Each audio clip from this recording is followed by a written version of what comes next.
नमस्कार, ये आकाशवाणी पटना है। अब आप रचना सहाय से प्रादेशिक समाचार सुनिए। पहले मुख्य समाचार। नेपाली कांग्रेस के रामचंद्र पौडेल नेपाल के तीसरे राष्ट्रपति चुने गए। उन्होंने CPNUML के सुभाष चंद्र नेम्बांग को हराया। समस्तीपुर में दोहरे हत्याकांड मामले में पुलिस ने जदयू के पूर्व विधायक राम बालक सिंह को छपरा रेलवे स्टेशन से किया गिरफ्तार। मुजफ्फरपुर सेना भर्ती बोर्ड ने अग्निवीरों की भर्ती के लिए पंजीकरण की तिथि 15 मार्च से बढ़ाकर 20 मार्च की।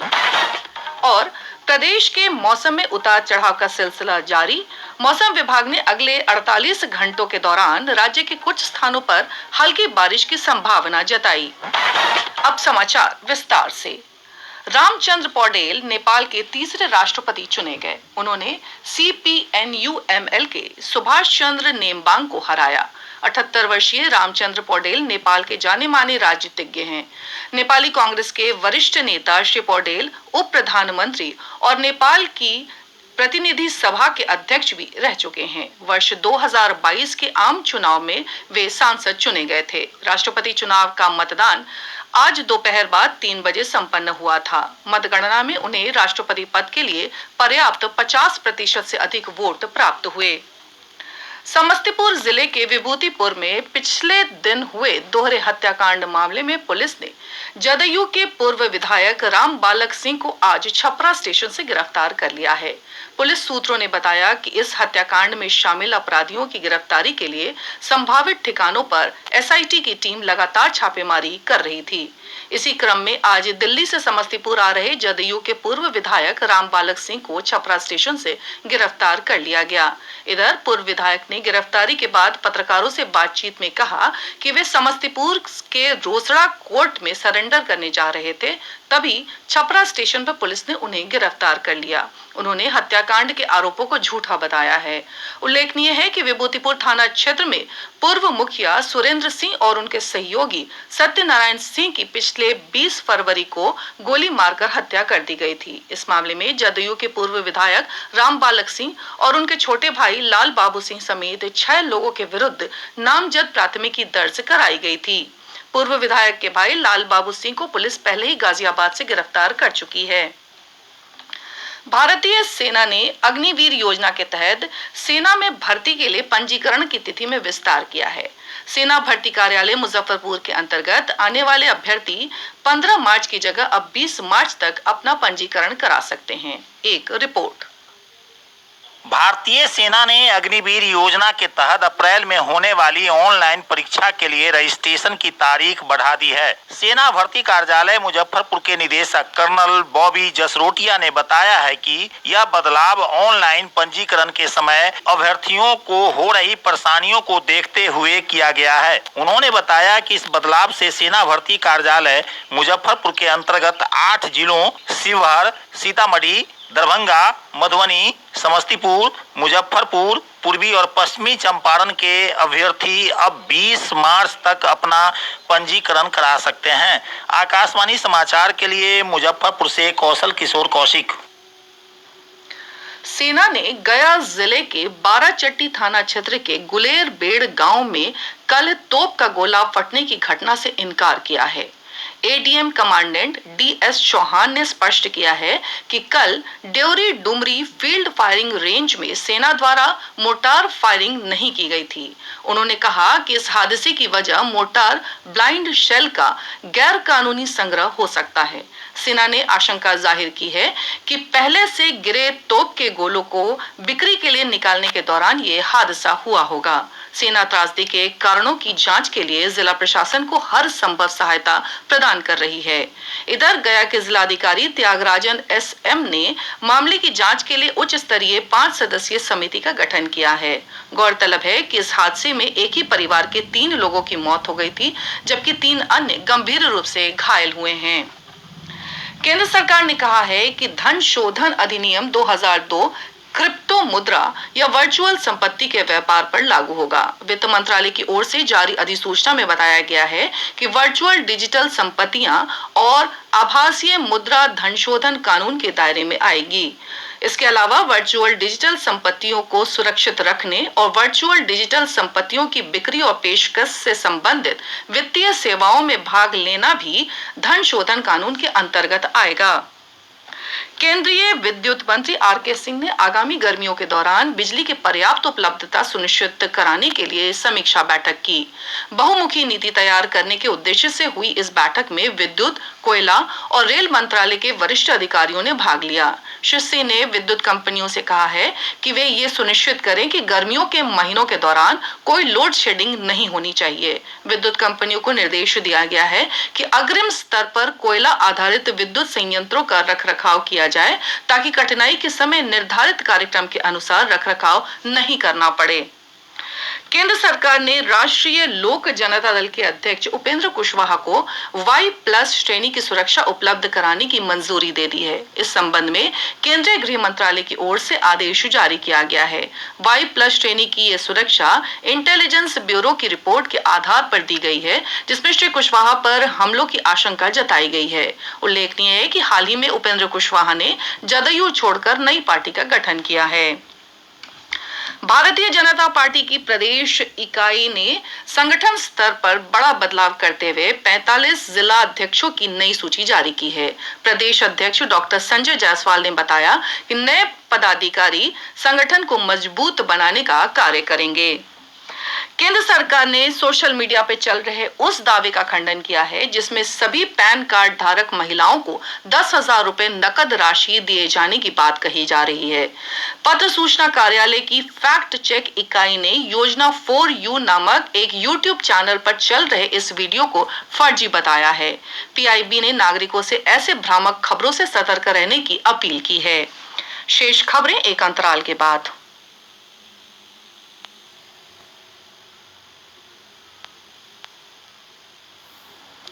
प्रादेशिक समाचार आप आकाशवाणी पटना से सुन रहे हैं। वरिष्ठ अभिनेता और निर्देशक सतीश कौशिक का आज सुबह दिल का दौरा पड़ने से निधन हो गया।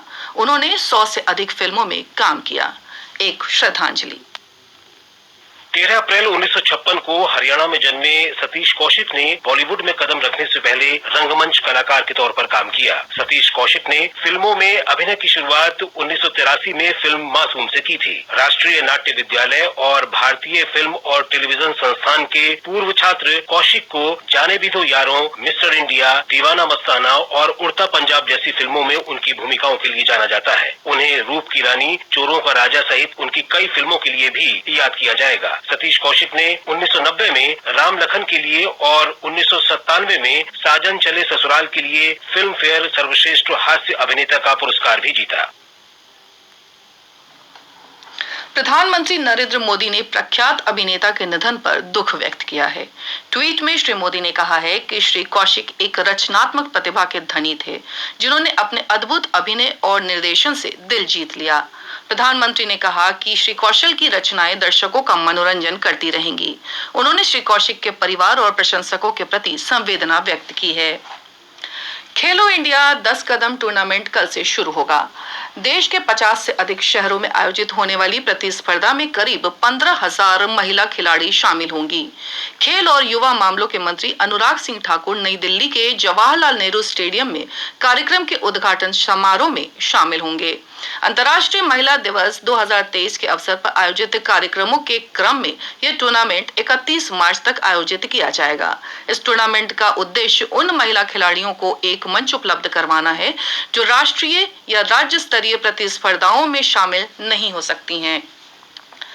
केंद्रीय पर्यटन मंत्री जी किशन रेड्डी कल नव नालंदा महाविहार के चौथे वार्षिक कार्यक्रम में भाग लेंगे। श्री रेड्डी विश्वविद्यालय कैंपस में प्राचीन महाविहार और अन्य दर्शनीय स्थलों का भ्रमण करेंगे।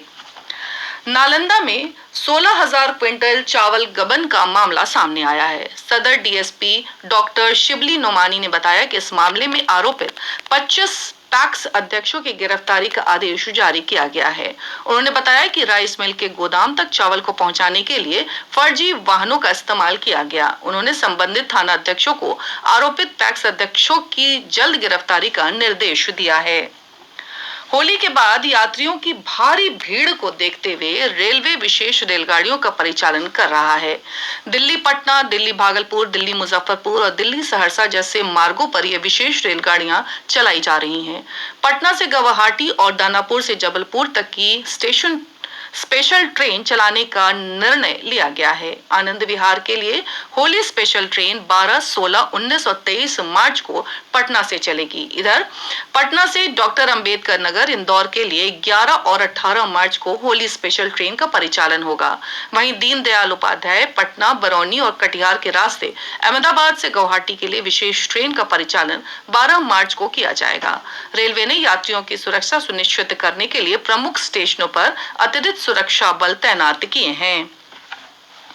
राजधानी पटना सहित प्रदेश के अधिकांश भागों के मौसम में बदलाव का सिलसिला जारी है। आज अधिकांश स्थानों पर मौसम शुष्क बना रहा। मौसम विभाग के अनुसार अगले 24 घंटों के दौरान प्रदेश का मौसम शुष्क बना रहेगा। मौसम विज्ञान केंद्र पटना के वैज्ञानिक राकेश कुमार ने बताया कि इसके बाद उत्तर पश्चिम और दक्षिण पश्चिम भागों के कुछ स्थानों पर हल्की बारिश की संभावना है। आज के मौसम विश्लेषण के अनुसार एक चक्रवातीय परिसंचरण का क्षेत्र उत्तर पश्चिम मध्य प्रदेश तथा उसके आसपास के क्षेत्रों में बना हुआ है, जिसके प्रभाव से अगले 24 घंटों के दौरान प्रदेश का मौसम शुष्क बने रहने की संभावना है। तत्पश्चात अगले दिन राज्य के उत्तर पश्चिम तथा दक्षिण पश्चिम भागों के 1-2 स्थानों पर हल्की बारिश दर्ज होने की पूर्वानुमान है। प्रदेश के अधिकांश हिस्सों में अधिकतम तापमान में 2 से 4 डिग्री की बढ़ोतरी अगले 3 दिनों के दौरान होने की संभावना है। इधर बिहार कृषि विश्वविद्यालय सबौर के ग्रामीण कृषि सेवा के नोडल पदाधिकारी डॉक्टर सुनील कुमार ने बताया है कि इस वर्ष प्री मॉनसून समय से पहले सक्रिय हो गया है, जिसका मुख्य कारण फरवरी महीने में सामान्य से अधिक गर्मी का होना है। श्री कुमार ने किसानों को तेज हवा के दौरान सिंचाई और किसी भी प्रकार की दवा का छिड़काव नहीं करने की सलाह दी है। राज्य के सभी 38 इंजीनियरिंग कॉलेज आगामी 15 मार्च से बिहार अभियंत्रण विश्वविद्यालय पटना से संबद्ध हो जाएंगे।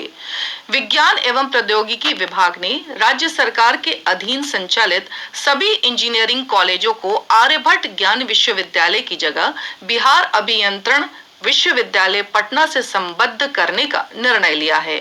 15 मार्च से सभी इंजीनियरिंग कॉलेज के काम इसी विश्वविद्यालय के अंतर्गत संचालित होंगे। वैशाली जिले के महुआ के देसरी रोड पर तेज रफ्तार वाहन की चपेट में आने से मोटरसाइकिल सवार 3 लोगों की मौत हो गई। पटना जिले के राजीव नगर स्थित नेपाली नगर के झोपड़पट्टी में भीषण आग लगने से दर्जनों झोपड़ियां जलकर नष्ट हो गईं। मधेपुरा पुलिस ने छापेमारी कर कोसी क्षेत्र के कुख्यात और अंतर जिला अपराधी गिरोह के सरगना अनिल यादव को बेंगहा थाना गम्हरिया से गिरफ्तार किया है। ये अपराधी लूट, डकैती, हत्या के कई मामलों में वांछित था। मुंगेर जिले के मिर्जापुर बरदह गांव में पुलिस ने छापेमारी कर 4 देसी पिस्तौल और 2 कारतूस के साथ एक तस्कर को गिरफ्तार किया है। भागलपुर पुलिस ने कजरैली चेक पोस्ट पर वाहन चेकिंग के दौरान 2 आरोपियों को अवैध हथियार और कारतूस के साथ गिरफ्तार किया है। आरोपियों को न्यायिक हिरासत में भेज दिया गया है। और अंत में मुख्य समाचार एक बार फिर। नेपाली कांग्रेस के रामचंद्र पौडेल नेपाल के तीसरे राष्ट्रपति चुने गए।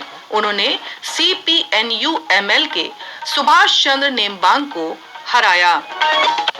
समस्तीपुर में दोहरे हत्याकांड मामले में पुलिस ने जदयू के पूर्व विधायक रामबालक सिंह को छपरा रेलवे स्टेशन से किया गिरफ्तार। मुजफ्फरपुर सेना भर्ती बोर्ड ने अग्निवीरों की भर्ती के लिए पंजीकरण की तिथि 15 मार्च से बढ़ाकर 20 मार्च की। और प्रदेश के मौसम में उतार चढ़ाव का सिलसिला जारी। मौसम विभाग ने अगले 48 घंटों के दौरान राज्य के कुछ स्थानों पर हल्की बारिश की संभावना जताई। इसके साथ ही आकाशवाणी पटना से प्रसारित प्रादेशिक समाचार का ये अंक समाप्त हुआ।